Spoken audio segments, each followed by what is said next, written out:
This is a special episode of our Winning at Law podcast, recorded particularly for our law career fair. And today we have the opportunity to interview someone we've been looking for a very long time, Martha Karua.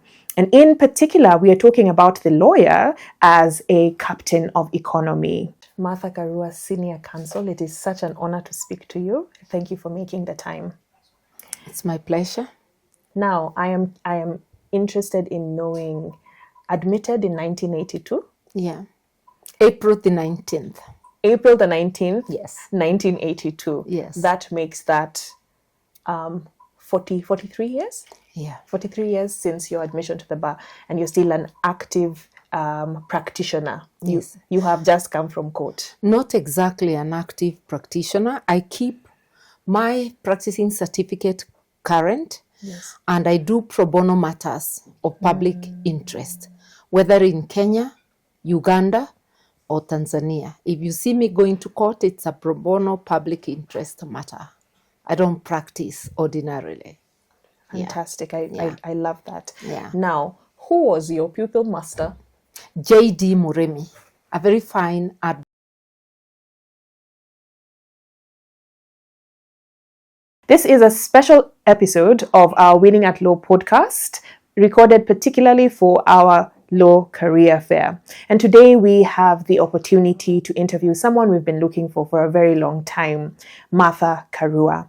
And in particular, we are talking about the lawyer as a captain of economy. Martha Karua, Senior Counsel, it is such an honor to speak to you. Thank you for making the time.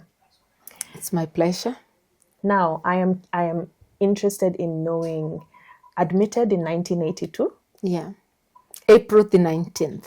April the 19th? Yes. 1982. Yes. That makes that 43 years? Yeah. 43 years since your admission to the bar, and you're still an active practitioner. Yes. You have just come from court. Not exactly an active practitioner. I keep my practicing certificate current. Yes. And I do pro bono matters of public interest, whether in Kenya, Uganda, or Tanzania. If you see me going to court, it's a pro bono public interest matter.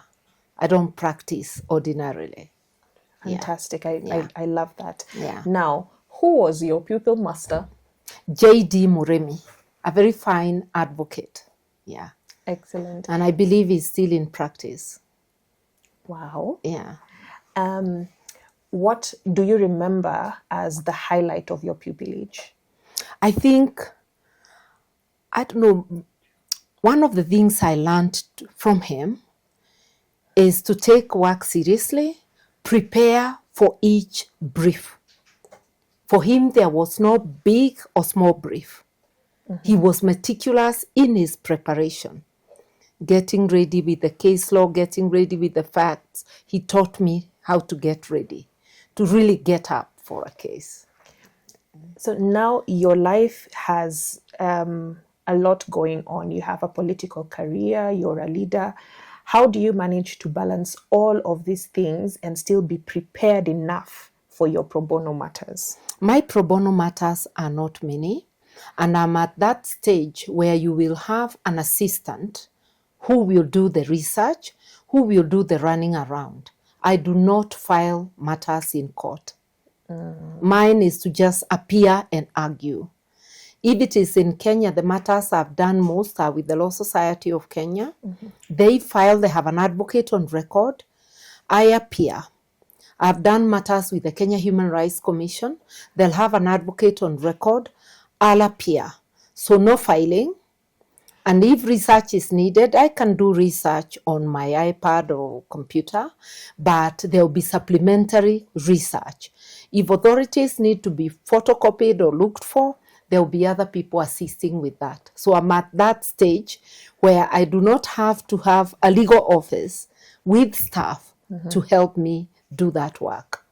Yeah. So back in the day when you were starting out, what part did you enjoy most? Were you more, did you enjoy the research best, or did you enjoy the speaking in court and arguing matters? I'm basically a litigation lawyer.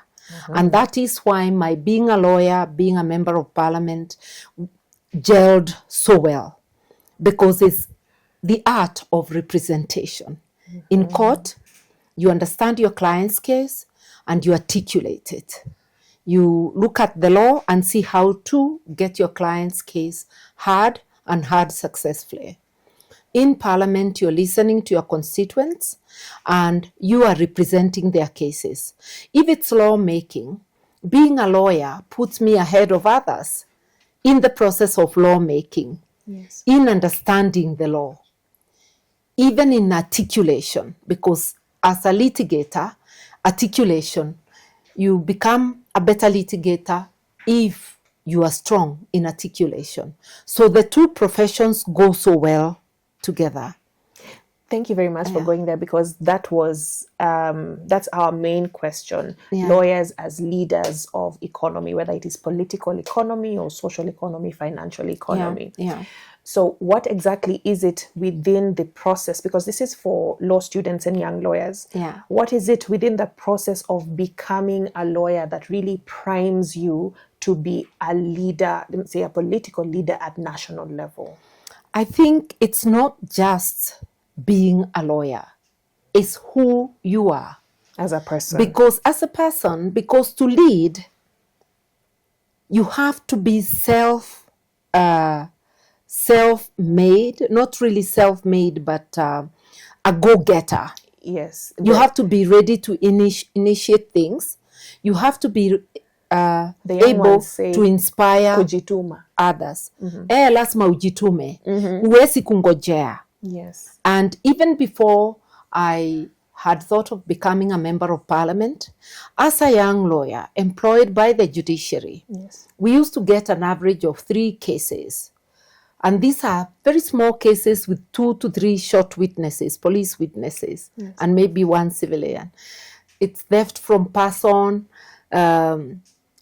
little cases. I would finish my cases by 11. And I'm calling the registry. Is there more work? Because I don't know how to sit idle. I've been brought up to embrace the ethics of hard work. I grew up in the rural areas. You're going to school, you're playing as a child. If you're not fetching water, there's a child left with you. You emulate your mother and the adults around you, and you learn to work just like the other people around you. So in the judiciary, I would always ask for more work. And word went round that there's this judicial officer who is looking for more work. And colleagues used to call me and I would take on. And I got tired of being called and given work. So I went and talked to the chief magistrate and told him to be allocating enough work for me, because I'm being allocated such little work. By 11, I'm calling the registry to chase other people. By the way, my first job, I was in Nakuru, and Nakuru was busy. I didn't lack work because I was taking the petty pleas, traditional liquor and all that. There were 2 courts that time. So there was a court taking the petty pleas. That was my court as a DM2. District Magistrate 2. And there was the other court with the senior resident magistrate. So that was a busy court. I had no moment and I never asked for work. But fast forward, a year later, I come to the law courts. That's what we were calling the Supreme Court building. And at the law courts, there's a chief magistrate. I'm one of the many magistrates in that building. And I'm given such little work. At 11, I'm done. From 9 to 11, I'm done. And I do not know how to run away from work. So I'll not go home. I'm seated there and I'm asking, what else can I do? And I have no judgment pending, because if you have a judgment, you go to the library, you research, you write it. And those petty cases, you're writing judgment real time and reading it to the people and finishing. So I bargained with the chief magistrate and I started getting sufficient work. I didn't know it would reward me. Hard work pays. I was promoted ahead of my group, with the group that was 1 year ahead of me. So people notice. And I was not just working. I was writing good judgments, which were hardly overturned on appeal. So what I would say to upcoming lawyers, there's no substitute to hard work. And if you embrace a job, whether you are an assistant to an advocate in a law firm, whether in a government office, give your all to the service. You are training yourself that tomorrow when you open your office and a client gives you a case, you will give them your all. And through word of mouth, they'll refer others to yours. So you'll be successful because you're doing your work well. Well, yes. So you've talked about character. Yeah. Now you are noted as a great orator, and it's not easy to connect what you're saying and what you're thinking. Sometimes it doesn't come for everyone, right? Yeah. What along your in your learning, what exactly is it that helped you tighten that skill of speech and presentation that you have carried from the legal space up until Parliament and other bigger platforms? I think one thing we got to understand is that we are all gifted differently, because I believe everybody has a gift. So there are things you're good at or not be good at. Mm-hmm. From a little age, those talkative kids. Mm-hmm. And therefore, when you are talkative, you are actually developing your skills, communication skills, from an early stage, even without knowing. So in school, I'm in the debating club. In class, you'll be among those putting your hand up, either to ask or to answer. Yeah, so you are developing your skills without knowing. Our characters are different. Mm-hmm. They are lawyers, very, very good lawyers, but who are not court lawyers. Yes. They are conveyancing lawyers. Yes. They are researchers. They are academicians. So it's just to know thyself, see what you're good at, and follow it. But I know that I was attracted from day one to being a litigation lawyer. That doesn't mean I never did conveyancing. I used to do conveyancing. I used to do all other things that a lawyer does. And I did both criminal and civil law. Mm-hmm. Yeah, so I'm essentially more attracted to a good brief and to arguing it. And I had a very good success rate. Fantastic. When the law mattered in court. Yeah. So you have been a pioneer in many ways. You are one of the earliest, I believe, members of FIDA. Not earliest. The earliest FIDA members were Lilian Mwaura, Senior Counsel, Surinda Kapila, the late. Those were the pioneers, and others whom I may not all remember. We are the second generation. We found FIDA already formed by them, came in and helped them to grow it. Yeah. Fantastic. So now I'd like you to speak to the young lawyer who is looking to do something new. Yeah. Right? You have, your book is Against the Tide. Yeah. So you are, used to going against the grain, and if it's something that you believe in, then you go with it. So you have young lawyers who are coming up and trying to do new things. What is your advice to them? For instance, this career fair is a completely new thing. Yeah. And getting people on board a new idea can be difficult. Yeah. What would you say to the young lawyer who's trying to set up a firm or start something new and they don't see anyone else who's gone ahead of them? I say follow your heart. Oh. Have the courage of your conviction. Follow your heart. The choices you got to make yourself. Nobody else will make them for you. Not your father, not your mother, not your siblings, not even your best friend. You've got to search yourself and ask, what do I want? And you pursue it. And apart from earning a living, if you want to make impact in society, giving is part of us as Africans. giving is part of us as human beings. So you will have to devote some time to giving back to society. It may be in that church you go to and they have something they're doing and you join. It may be in community project. It may be in using your legal skills to enlighten people. You mentioned FIDA. That's what FIDA is about. Assisting women and assisting people to have some legal literacy. If it is International Commission of Jurists, of which I was a very active member, it's again about enlightening society. If it's about the Law Society, it's not just about being licensed as a lawyer. It's about giving, which has been exemplified by the current leadership of the Law Society.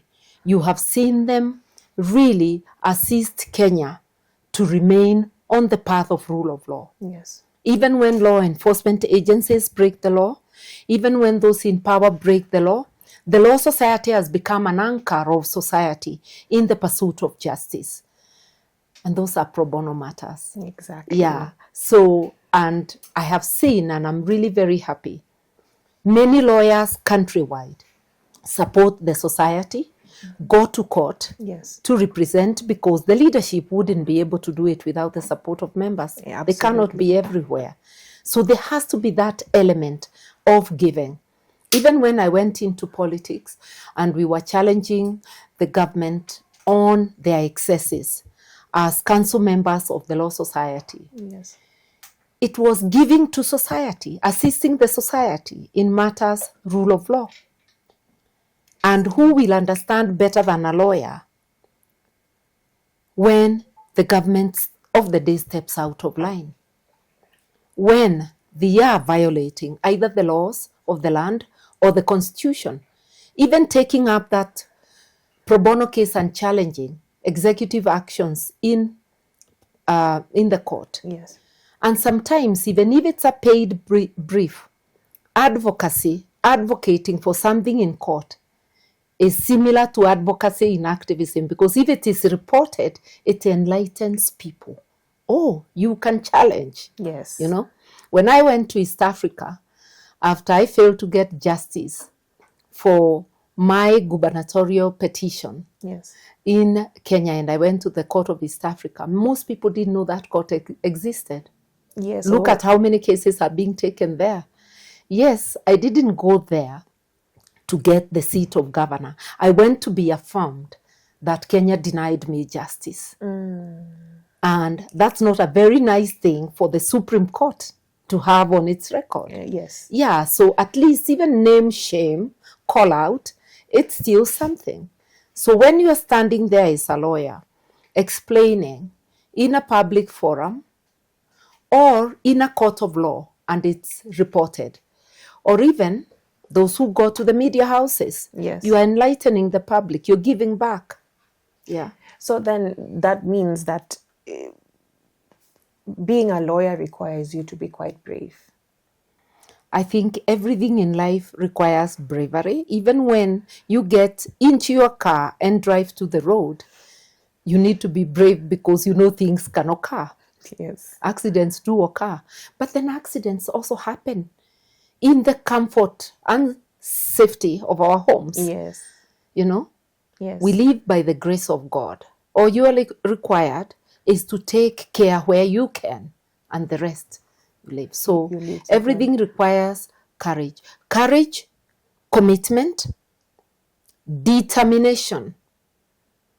Once you know where you want to go, get there. Whether it's about a job, a new enterprise, anything in life, including going to parliament. Yeah? Yeah, like I chose to. Was there ever a time in your journey where that courage or bravery was shaken? We are human beings. You retreat if something occurs that makes you feel disappointed or makes you want to hesitate. You call yourself to a small meeting. The God you knew will give you directions. That inner voice is the voice of God. Yes. Always give yourself a moment. Jiita kamkutano kidogo, and you get the answers.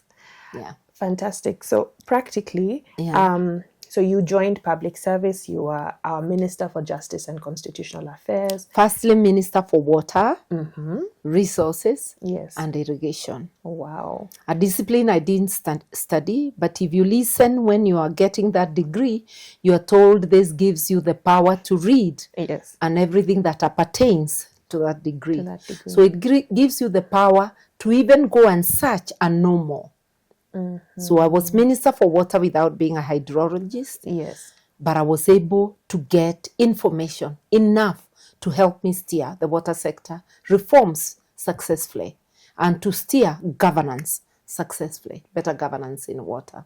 Thank you. That's absolutely inspiring. Yeah. So in spaces like that, for those who are perhaps looking to take that path and going into public service, what roles would lawyers naturally take? Not everybody will end up being the CS of the ministry, but what other maybe positions or roles do you think lawyers would naturally take because they're lawyers? I've seen lawyers being captains of industry.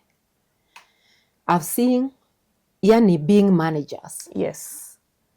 In corporations. Yes. Being in charge of human resource. I've seen lawyers being in charge of legal departments and becoming corporation secretaries, legal officers. So you can become anything because that degree you have is to expand your knowledge to be able to navigate in life. You don't have just to stick to the profession. And a lot of people go out of it. I've even seen lawyers become very successful business people. Yeah. Yes. In fact, I had a lawyer who told me together with his wife, they deal with fast-moving goods. I had not heard, they told me FMCG, fast-moving consumer goods. Consumer goods, yeah. Yes. You even got it better than me. I didn't know what that was. We had a conversation and they were doing very well. And they have studied law, but chosen to go into business. So, law is a platform upon which you can launch yourself into the various areas. And about being a lawyer, you can be working for the public. You can be in the cooperatives ministry. There are those who are in foreign affairs because they need lawyers. You can be in any space in government offices or in the private sector, and you can start your own enterprises. I know lawyers who are also farmers. Yeah. So.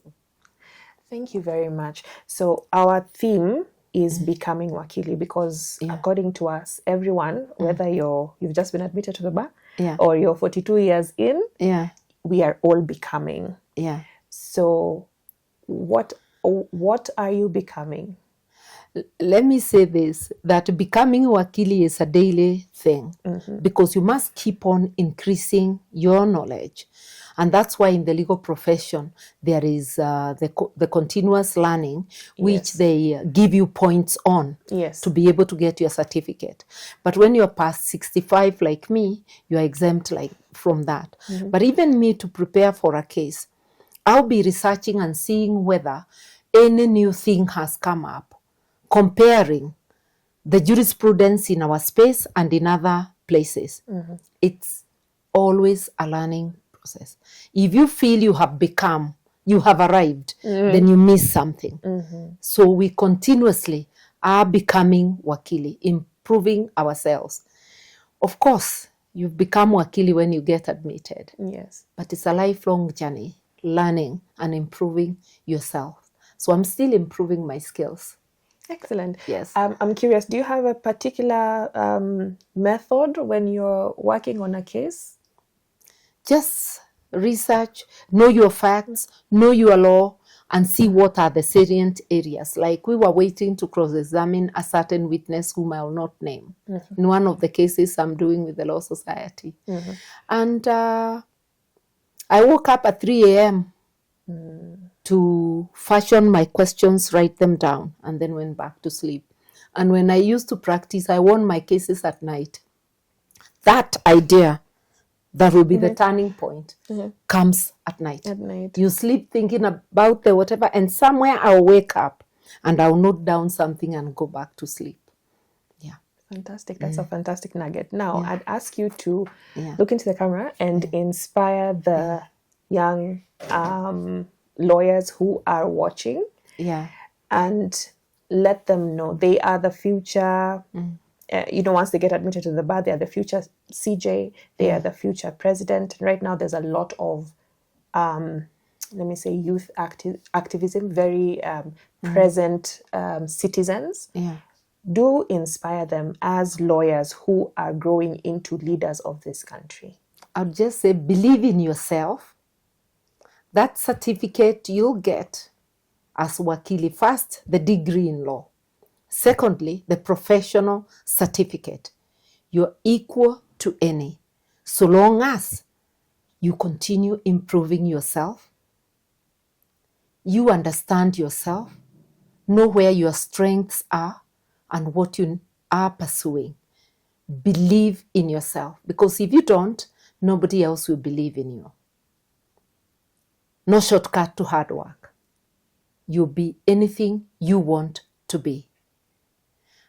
When I was young, I wanted to be a magistrate. I did become a magistrate.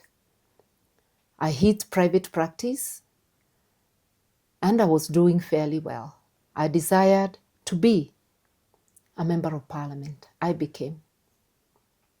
I desired to be in government. I was. I now desire to be a CEO of a corporation called Kenya. I'm working on it at the young age of 67, going to 68 soon. And I can assure you I have the energy and the drive to do it. Be self-driven, believe in yourself, work hard, be ethical always.